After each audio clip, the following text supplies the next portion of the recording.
Hello. It's been a bit of a rush today, hey? Yeah. It's been a little bit crazy, but we are here now and we are somewhat on time, so we can get started. Right. So, following last week, I picked out 2 more stories that I thought we could have a little bit of a gander at, see and judge situations, I guess. Yeah.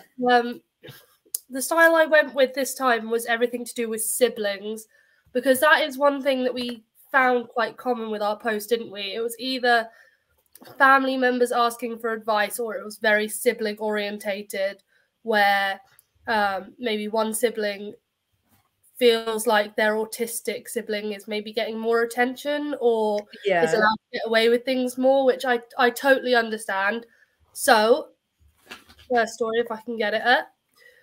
This one was the whole situation is messed up, and I don't know if what I did was right or wrong. Am I the idiot for telling my autistic sister she's the reason she's a pariah at school? I mean, well, so my 16 male sister, 17 female, is a high-functioning autistic. I'm not sure I like that wording, but okay. No. Ever since I could remember, she's had issues related to this, but I'll stick to the social ones that are relevant for what's going on. But the short of it is, my sister has always suffered from low social awareness and has a hard time understanding norms or what social rules dictate certain situations. This has led to our current problem. My sister right now is an outcast at school.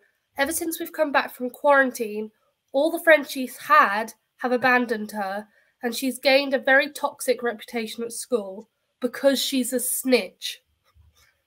Okay. While my sister does excellently academically and has never been put into any sort of special program, like I said, she has specifically been taught how to act in social situations. For some reason that's beyond me, not snitching has never been something my parents or any of her counsellors have worked on with her.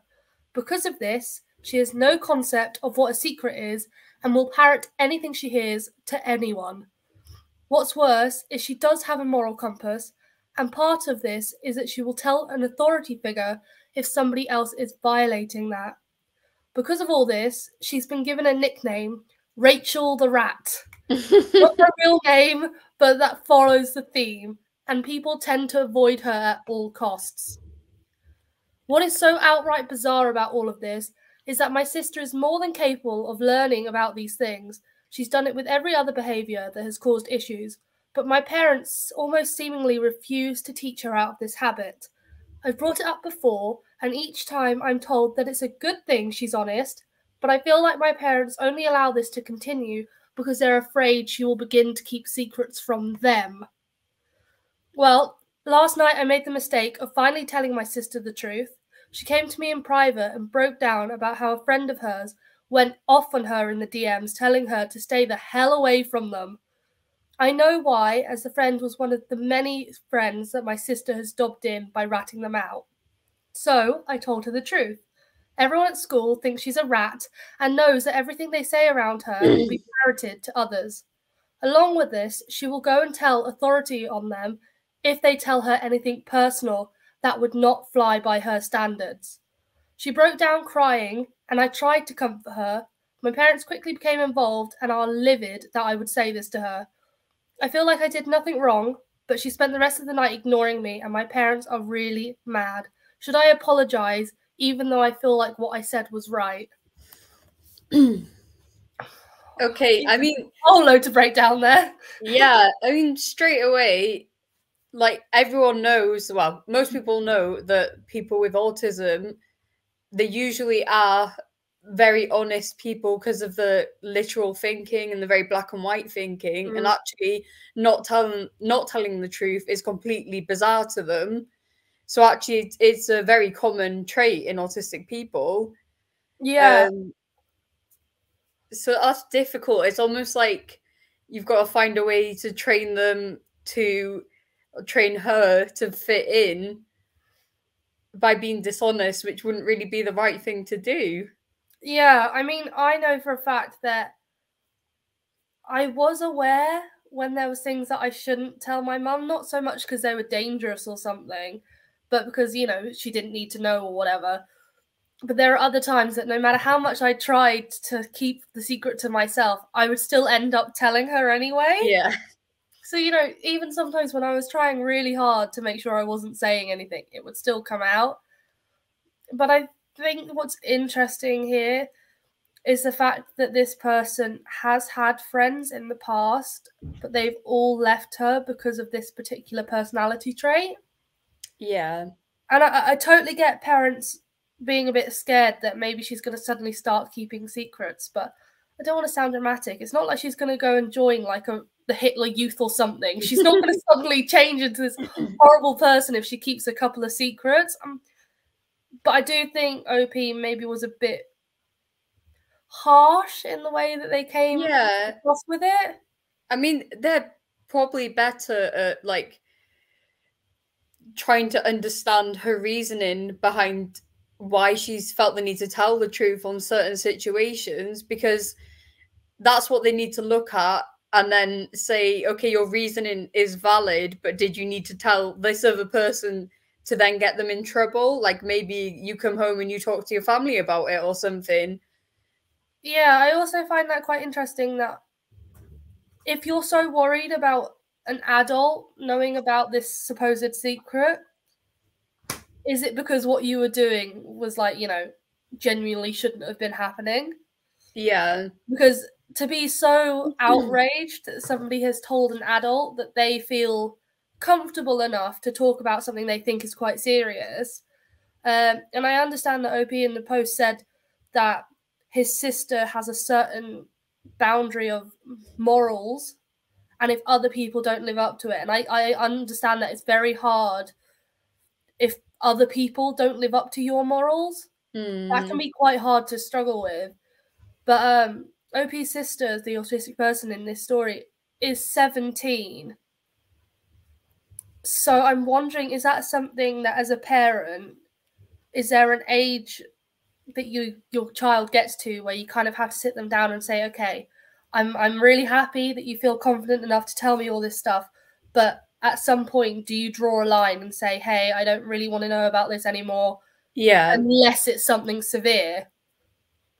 Because I mean, I don't know, if I had children who, I like the idea of being able to have like a very open relationship with like my children or my parents. I find that very, you know, relaxing, that I know these people I can go to talk about serious issues. But also there's probably a point where my parents are like, I don't care about this anymore. I don't care what Jessica did in maths. I really couldn't care. You know? Yeah, it does depend on like what it is. Like if someone's done something genuinely bad, that then they do need to like, there needs to be like consequences. That's fair enough, but it's like if it's every little thing, that's just going to annoy people, and you have to tell her you've got to stop that. Is there any comments or anything?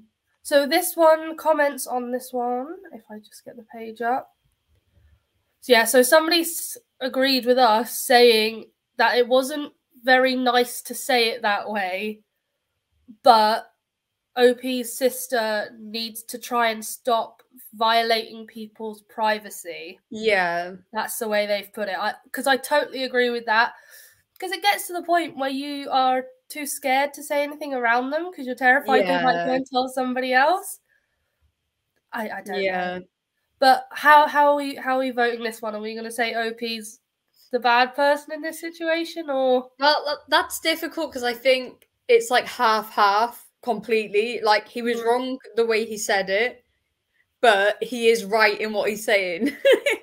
Yeah, I think I'd maybe give him like a 2 out of 5 for idiot scale, and I would actually bring the parents in, and I'd give them maybe a 3, because the fact that they have gone throughout this girl's life teaching her skills for some situations, but then blatantly ignoring this one where it's actually hurting her in the long run because she's losing friendships and she's getting older, that, you know, that's just gonna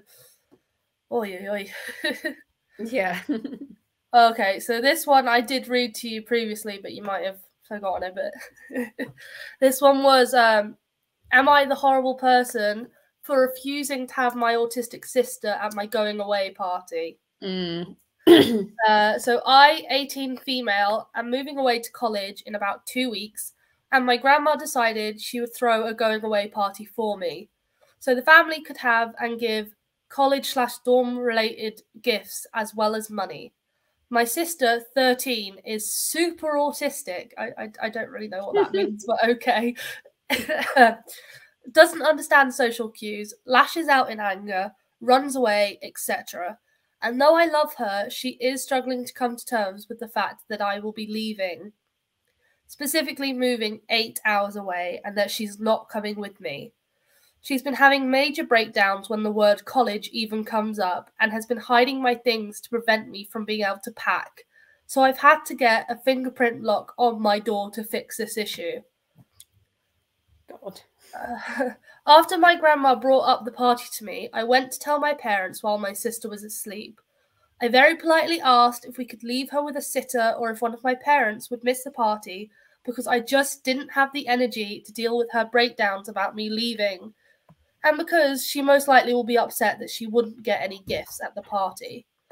My dad and grandma understand where I'm coming from, but my mum is calling me a horrible person and saying that if my sister isn't invited, neither is she. I told her that was fine as long as she didn't bring my sister to the party. My sister woke up and actually heard us having this conversation. Now she's crying and she doesn't want me to go, and she's asking why she can't go to the party. So I decided to pretend that there was no party and that she was just crazy to try and prevent a full meltdown. Am I the horrible person? I mean, gaslighting is never a good. It's never a good move. Oh no, you're crazy. There is no party. What are you on about? Yeah, I mean, I understand why the person doesn't want to have their sister at the party, and like everyone deserves to have something that is their own, and it is hard when you've got like siblings with disabilities and that, because there almost is a lack of understanding of why isn't it about them. And you know, and that says a lot about the parenting though, because there's Yeah. some parents who make everything about that child, and these parents clearly do. They're not thinking about the sister who's going away, about how she feels about it, and that it needs to be about her. Yeah, I especially find it interesting that OP's dad and grandma have both said, "Oh yeah, I totally understand why you'd want like just an event by yourself without your sister." But the mum has automatically gone straight to, "You're a horrible person. Like, how could you do this?" And it's like, oh, okay.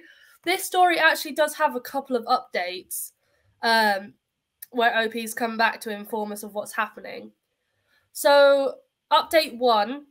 My mother decided to tell my sister there was actually a party, which led to a confrontation between me and her, and this time I was brutally honest.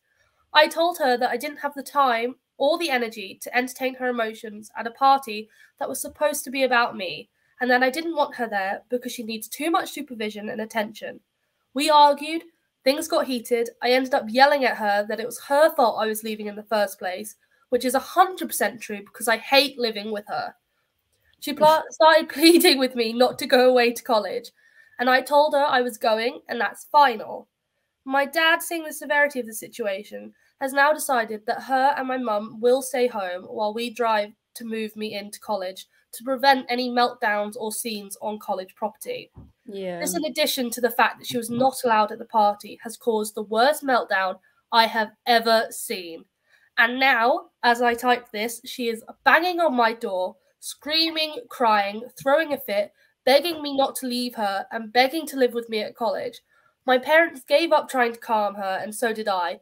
To be quite frank, I don't even know where this attention and attachment is coming from, because I'm not a motherly figure or super caring towards her beyond basic respect, and we don't have much of a relationship besides living in the same house and having some interactions that occur at home. I'm literally packing a backpack and about to sneak out of my window to go to the shed so I can get some peace. She is definitely not coming to the party, nor is she going to help with the move-in, and the party is tomorrow. And then there was another update of saying the party was yesterday night And predictably, my sister had a meltdown as I attempted to leave. But Dad and I left my mum to deal with it so I wouldn't be late to my own party. The party was amazing, and I got loads of good gifts for my dorm as well as money. And then the last update was, I've been at college for a few days now, and apparently it's been hell at home. I left in the middle of the night with my dad as to not cause any meltdowns the day of. But once she figured it out, things hit the fan, and all I can say is God help my parents. Which is yeah, I think there is a lot to be said about how this girl is being parented, especially by the mother. Like, they're letting her get away with far too much. yeah. And it's not fair to just be like, oh, they've got autism, so they can get their way, because that's not helpful. We know that makes any child worse, whether you're on the spectrum or not. I mean, I think the way the older sister is kind of talking about it isn't very nice. No. But I imagine she's just very frustrated and angry. I think the thing is as well, they have got a bit of an age gap as well. You know, and if the siblings don't have a close relationship, I think that's where I'd be quite confused. Yeah. Because there's a level of not liking when things change, and it is a big change when you've got somebody who's around all the time suddenly moving away. But when you're not close with the person, it shouldn't really affect you as much as it clearly is. Yeah. You know, and I definitely agree with you that the mum is potentially pandering to the younger sister, to the point where it's like, if this girl is having a meltdown that's so severe that nobody can calm her down, and they don't even try at that point, like, that's a bit. Why are they even messaging the girl that's in college about it? That's not Yeah, fair. That's just trying to guilt trip her. What's she gonna do about it? Exactly. She's so far away, she can't do anything. Yeah, no, I definitely find it interesting. I totally understand wanting time to yourself, like events where it's just you, because by the sound of things, everything is having to work around the younger sister. But I definitely would say OP wasn't nice in the way that they came out to say it, but I think if you've had this for years, you're going to blow your top at some point, surely. At some point, you are going to say, enough is enough. I don't want to deal with this anymore. Leave me alone. But I would definitely say in that situation, the idiot is definitely the mum specifically. Not so much the parents, but definitely the mum. Yeah. Has, what have other people, like, what's he been voted as? Like, right, or? So they've been voted as not the idiot, but quite a few people have said potentially they were a bit harsh with the way they obviously said to their sister, like, and some people have pointed out it was really cruel to try and make out their sister was crazy about there being a party in the first place. That one is a little bit of a, but then again, when you're reading it, OP might potentially be picking up gaslighting behavior from the mum, who automatically jumps to, you're a horrible person because you don't have your sister involved. Yeah. So it kind of seems like maybe they've learned that kind of emotion and that technique of dealing with things because of the environment they're in. So we can either go on for one more, which is kind of on the same, not wanting to invite people somewhere, or we could go over and talk about another character or another TV show that we've been recently viewing. Yeah, I think I'd quite like to talk about, like, a character, because, like, one big one that I've had in my mind is Atypical. Yeah. I thought I'd do a YouTube video about the breakdown of an autistic person watching the trailers for this show. And it was only supposed to be like half an hour at the absolute most. I think I got 2 hours worth of footage of me just pausing every 5 seconds going, oh my God. Oh my God. Yeah. I definitely think, again, it feels like somebody has gone to a boardroom to talk about doing this show and has just read a fact sheet of statistics regarding autism and just thought, let's chuck it all in, which was a bit weird. I mean, I think it would have helped if they'd have actually got an actor who was on the autistic spectrum, because he isn't. And they've very much gone for the very blank, expressionless, like no animation to them whatsoever. And it's extreme. Like, a lot of it is just. Yeah, it made me quite uncomfortable in one scene how he's listing off these statistics about girls in his year group, and it comes very much across serial killer. Like, it made me so uncomfortable because I was like, there's nothing wrong with autistic people having comfort in facts and statistics. I totally get that. But when he sounds like a Jeffrey Dahmer wannabe of I'm picking out my victims here, that's scary. That's absolutely terrifying. Yeah. And with this show, I really, again, nothing against the actors. The actors are probably very nice people in real life. But the mum absolutely did my head in. Yeah, she does me as well. Oh, God. And I don't want to, I'm not a hateful person, but the mum's habit of dealing with the main character, Sam's autism, was actually quite isolating. The poor boy. Like, for example, even in the first season, mum was very firm of only she can deal with Sam's breakdowns. Only she can be the person he goes to. So when his relationship with his dad starts shifting a bit, where they start getting closer and, bonding over girls or whatever, mum got so upset about that. And I was like, surely you'd want your kid to be able to start growing and developing as a person, but she just didn't seem to want that. Yeah, and they kind of showed him to be like the problem in the middle of the family. He was the one that was like almost breaking the parents apart and breaking apart from his like sister Casey, and like causing rifts between her and the parents. They just made him to look like a massive problem. Yeah, definitely. And there was a scene in it that I remember watching because I was so excited, thinking there's finally a TV show representing somebody like me. And then I was like, oh God, I can't even finish this. It's so bad. When Sam starts kind of going to his own therapist and mum's not needed as much anymore, she's taking all of this stuff from the garage of like his emotions pamphlet so he could show. And she's really making out like how she's no longer needed. She's not a person. She has no purpose. Yeah. And she's automatically like, well, maybe I can find another autistic child who needs help and guidance. And I'm like, you can't just go and kidnap somebody's kid and go, you're autistic. I need to project all of this protectiveness on you. It really weirded me out. Yeah.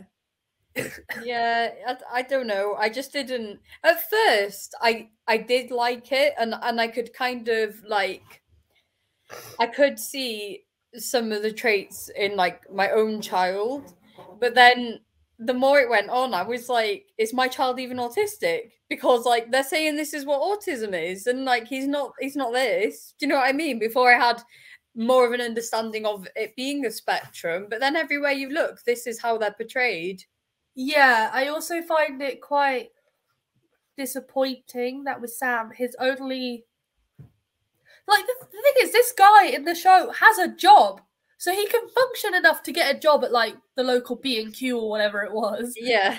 But he can't be trusted enough to, get to school by himself or whatever. I was really a bit confused by that. Yeah, it didn't make sense, did it? But the fact that he only had one fixation of penguins and that was it. That was his entire personality.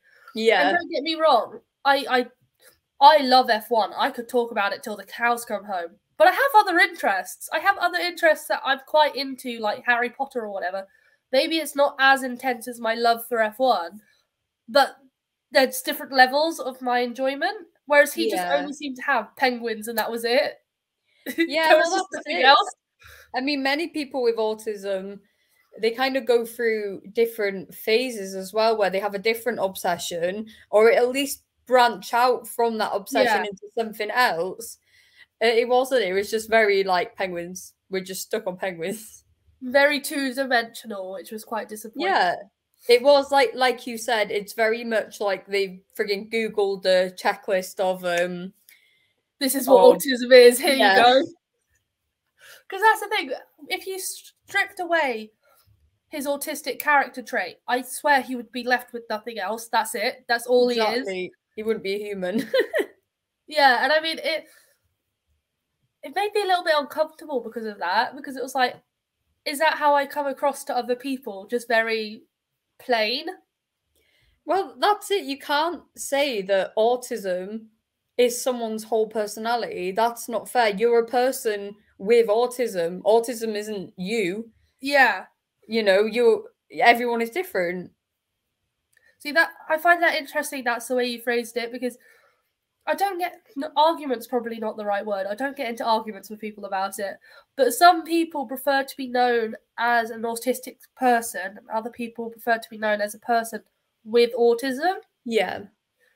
And I remember that I got into quite a discussion about it, and somebody was really upset with me, saying, "No, I'm an autistic person," and it's like that. If that's how you choose to describe yourself, like show yourself to the world, I have no issue with that. But for me, I'd rather be known as I am Yasmin. I am, I am a college student. I am a daughter. Yeah. I have autism. It's not the first thing I want people to know about me. Not because I'm embarrassed of it or like I'm ashamed of the fact that I've got autism. It's more the fact I have many layers to me that make me a person. Yeah. And that is not the first one I'd want you to assume with me. Yeah. Yeah, I think you're exactly right with that. Sorry. But yeah, no, and I've really upset this person, and I don't know why. Well, again, this is the thing. Was I in the wrong to say, "Oh, okay, No. well, that's fine with you if you're okay with saying that." But yeah, especially as in my college class that I've gone back now. There's at least 4 or 5 autistic people in that class that have said they're autistic, and we are all so different. Yeah. It's quite funny actually, because obviously we've got a teacher who's like, "Oh yeah, okay, we've got some autistic people in the classroom," and we are so opposites of each other. That would be a perfect example of like come into this classroom, point out the autistic person. Actually, there's this many. I don't know if you've seen any of those game shows on like YouTube or something, where it's find the imposter in like the cube or whatever. Find the person who's not really American. Oh yeah. We need to do a version of that. We do. The person who's not actually autistic. That's not a bad idea. Alrighty, so we're nearly coming to our time. Is there anything else we'd like to cover? I don't think so. Have you got anything? I don't think so, although I should probably mention in that we do offer services like initial screenings. So if you are debating whether your child might potentially have autism, contact us and we can get you set up to find out. You know? Or if you're in any doubt at all, I am running the webinars that have a whole new look on autism and ADHD and pathological demand avoidance, so it might answer a few questions that you have. Yeah, I think we've done quite well remembering to plug that in. Yeah. The one thing with ADHD, you both have very forgetful brains, and when both of you forget, it's a bit troubling. Yeah. Anyway, thank you all for joining us. So hopefully we'll be back next week at the same time, 12:15. Because Samara did actually pass her driving test. So yeah. Oh God, I've heard nothing else other than you need to get back into your driving test. Samara's done it, and I'm like, oh no. Okay. Alrighty. Well, I will see you later, and we will say goodbye.